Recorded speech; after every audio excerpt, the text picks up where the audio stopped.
예, 저도 다른 위원님들의 질의 흐름에 좀 맞추기 위해서 축구협회와 관련된 질의를 먼저 해보겠습니다. 우선 저는 개인적으로 우리 홍명보 감독의 팬입니다.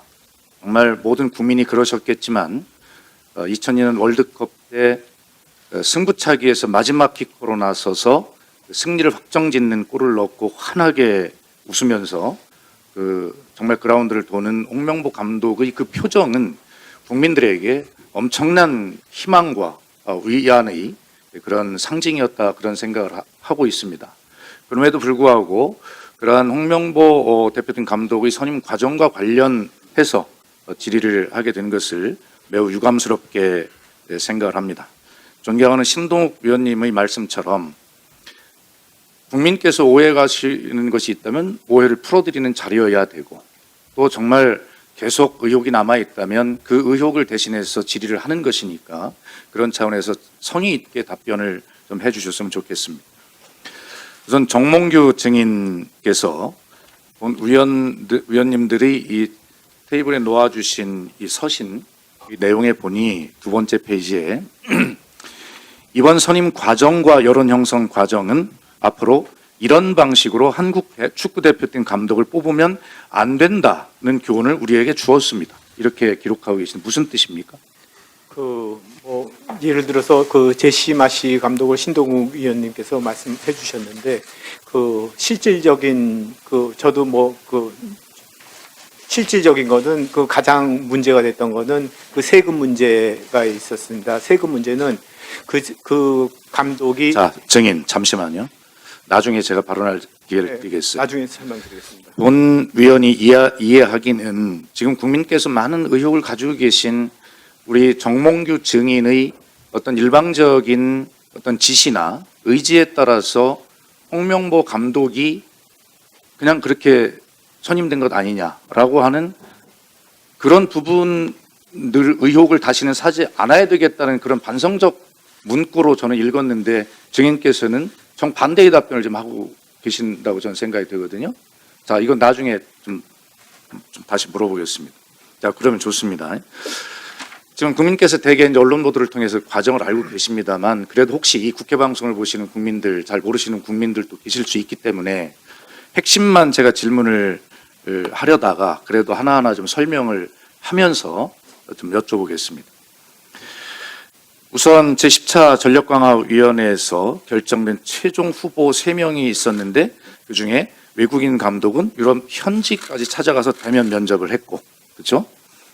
그런데 우리 홍명보 감독은 이임생 기술총괄 이사가 감독 자택으로 찾아가서 한국 축구 기술 철학 등을 설명하며 감독직을 맡아달라고 거의 부탁을 한 그런 면접이었다. 이렇게 좀 알려져 있습니다. 자, 이 부분들에 대해서 국민께서는 이것은 홍명보 감독을 의중에 두고 형식적인 면접을 한 것이 아니냐라고 하는 그런 의혹을 갖기에 충분하지 않습니까? 그런 측면에서 보면 이런 문제들이 제기가 되는 거예요. 이임생 기술총괄 이사에게 이런 면접과 감독 선임을 하는 이런 권한을 줄 수 있는 근거가 있는 것입니까? 지금 축구협회 규정에 보면 그런 근거조차 없고 이임생 기술이사가 기자회견을 통해서 말씀했듯이 정몽규 회장으로부터 권한과 책임과 위임을 받았다 이렇게 이야기를 하고 있는데 본 위원이 이야기로는 어디에도 회장이 일방적으로 기술이사에게 그런 것들을 위임할 그런 권한 자체가 저는 없다고 생각해요. 그렇게 하려면 최소한 권한 위임 절차라도 밟았어야 된다라고 하는 게 저희 문체위원들이 대다수의 생각인데 적어도 아까 제가 말씀드렸던 회장 증인의 이 서신에서 나왔던 이러한 선임 절차는 다시 없애야 되겠다라고 하는 것이 바로 이런 의혹을 갖는 이런 부분들을 말하는 것이라고 생각을 하고 있어요. 그리고 이 권한을 설사 위임을 한다는 것도 제가 다른 이야기를 들어보면 면접에 한해서 권한을 위임하는 것이지 그 면접도 하고 최종적으로 후보를 거의 선임한 것 같은 이런 것까지 위임이 되는 건 아니잖아요. 방금 나왔던 우리 박주호 전 전력강화위원 같은 경우는 홍명보 감독의 선임 사실을 조차도 알지 못했다 이렇게 지금 말을 하고 있어요. 그래서 이런 부분들에 대해서 국민들께서 굉장히 의혹을 가지고 있고, 아까 존경하는 우리 배현진 의원님도 말씀이 계셨습니다만 특정 항맥이나 이런 어떤 분위기가 축구협회 전체를 지배하고 있는 것. 그런데 하도 오랫동안 지배를 해와서 정인을 비롯한 축구협회 관계자들이 이러한 것들을 지금 알지 못하고 있는 것 아닌가. 그렇기 때문에 잘못이라고 인정을 하지 않고 있는 것 아닌가. 이임생 기술이사에게 이런 것들을 위임할 권한이 회장에게 있는 것입니까? 또 이임생 기술이사는 그렇게 대면 면접이 아니라 대면 면접이긴 하지만 거의 밤 11시에 자택 앞에 있는 카페에 찾아가서 그렇게 특혜로 보이는 이런 면접을 해도 되는 것입니까?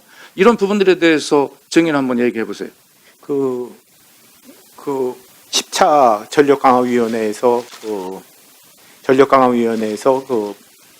박은호, 포엣, 홍명보 감독을 3명을 추천을 했고, 저와 정혜성 위원장의 면담에서 정혜성 위원장께서 홍명보 감독으로 했으면 좋겠다 이렇게 말씀을 하셨습니다. 그래가지고 그러면 저는 두 분에 대해서 박은호, 포엣에 대해서 어떻게 면담을 했느냐 이렇게 여쭤봤고, 거기서 줌으로 미팅을 했습니다 이렇게 얘기해가지고 그 전에 제시마 씨랑 카사스는 직접 가서 오지 않았느냐. 그래서 그 두 분을 보고 그러고서 직접 면담을 하고 그 다음에 홍명보 감독을 정하더라도 셋을 보고 나서 3명을 공평하게 하고